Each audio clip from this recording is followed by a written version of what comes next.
Hello and welcome to What's Next Weekly, Premier NX's weekly podcast for forward-thinking leaders who aren't just keeping up with change, they're defining what comes next. I'm Sophia Grant. And I'm Alex Reed. Each week, we break down the biggest challenges and opportunities in business growth, digital transformation, and AI, giving you the insights you need to lead with confidence. In today's episode, we're unpacking a critical inflection point for scaling enterprises: the strategic transition into managed partnerships.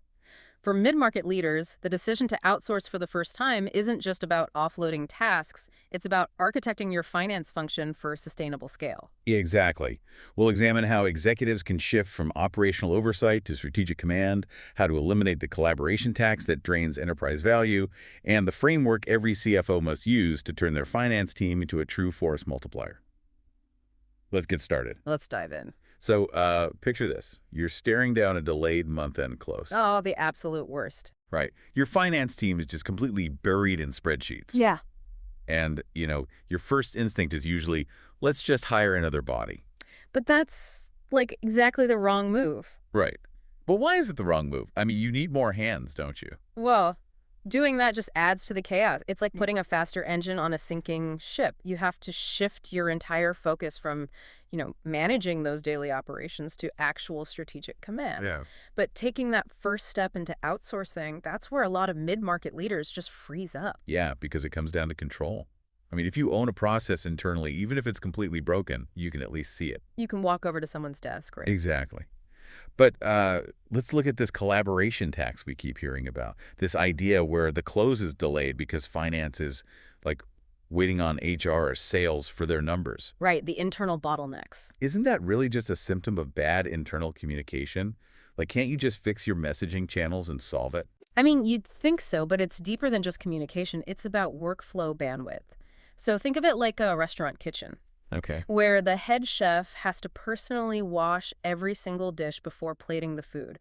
The bottleneck isn't the cooking, right? Yeah, it's the operational clutter. Exactly. So when you bring in a managed partner, they absorb all that manual tracking. They eliminate the bottleneck entirely, so your internal team can actually, analyze the data instead of endlessly chasing down receipts. Okay, that makes sense.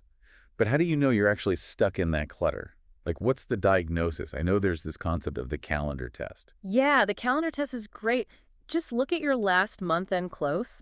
How much of your team's time was spent on actual value-add analysis? Versus just manually keying in data. Exactly. If it's the latter, you're likely falling into what we call the technology trap. Which is what, having software you don't use. Basically, yeah. You might have invested heavily in a powerful ERP like NetSuite or something, but if your team doesn't have the bandwidth to optimize it... It's just an expensive, underutilized cost center. Nailed it. So we need to offload the dishwashing. And the blueprint for this outlines a three-phase transition, right? Stabilize, optimize, and advance. That's the one. So the first phase, stabilize, suggests that a partner comes in and seamlessly takes over the heavy operational load. So accounts payable, accounts receivable, payroll. Right. But let me push back here for a second. Handing over our cash flow operations to an outside partner on day one. I know. That feels like the exact opposite of stabilizing. Yeah. That feels like flying totally blind. How does that not just break the business? It sounds terrifying, I get it, but that's precisely why it works. You aren't flying blind. You're handing the most rigid, rule-based tasks to teams whose sole metric of success is executing them flawlessly. So they don't get distracted. Exactly. They stabilize the foundation by making it utterly reliable, and that buys your internal team immediate breathing room. Okay, but optimization takes time. If the team is already drowning in that operational clutter we just talked about, where do they find the hours to actually optimize anything in phase two? Well, that's the beauty of the sequence, right? Because the partner is handling the daily grind from phase one, your team now actually has those hours. Oh, right, because they aren't washing the dishes anymore. Exactly. In the optimize phase, you finally have the bandwidth to automate workflows within your existing tech stack, which fundamentally speeds up the close. Which sets up phase three, right? Advanced. Yes. And this is the real inflection point.